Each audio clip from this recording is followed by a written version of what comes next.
Jim, the Assembly Budget Committee took up 8 of the bills starting this morning. The Senate Budget Committee this afternoon considered 7 others. They're all part of the Back to Work initiative announced by Senate President Steve Sweeney and Assembly Speaker Sheila Oliver 2 weeks ago. Starting today and into early January, both houses of the legislature will focus its efforts on more than 30 pieces of legislation to get the unemployed back into jobs and make New Jersey once again an attractive place for businesses to locate. Speaker Oliver is sponsoring the first bill the Assembly Committee took up. It would replicate a Georgia program in which people collecting unemployment can work unpaid for up to 24 hours a week at private businesses and learn how those jobs are done.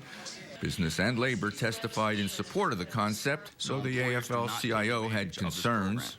As mentioned, there have been numerous examples in Georgia of trainees simply being used as free labor. The bill appropriates $10 million. Republicans wondered where that's going to come from.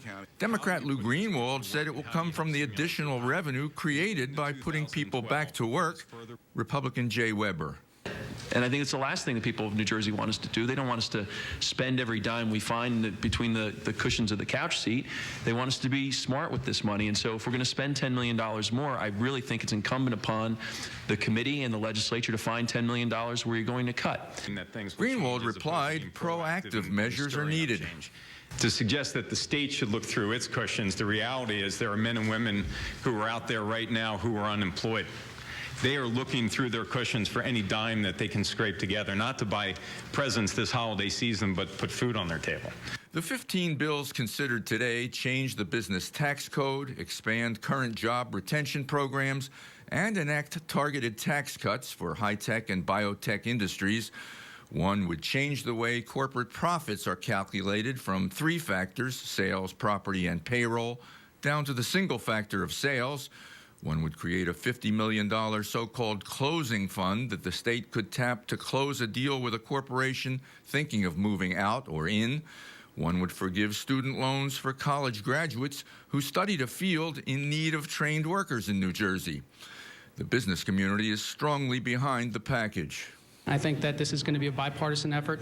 I think it's going to be done by both the legislature and the governor, and we're very encouraged by it. Trenton's leading liberal think tank is concerned. Legislation, and nobody's done any cost analysis of it. Nobody can tell us how much this is going to cost taxpayers, how much all of these tax breaks and tax credits and job creation is going to cost the taxpayers, and nobody can tell us how many jobs it's going to create. Last Friday, we asked the governor what he thinks of the package. You and I have had this conversation a number of times, Michael, about what it means by turning Trenton upside down. Remember now, it's a little over a year ago.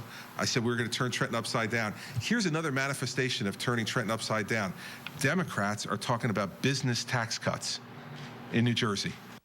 Now, there was some Republican pushback on some of the bills, especially in the Assembly, but for the most part, they all passed committee with smooth sailing.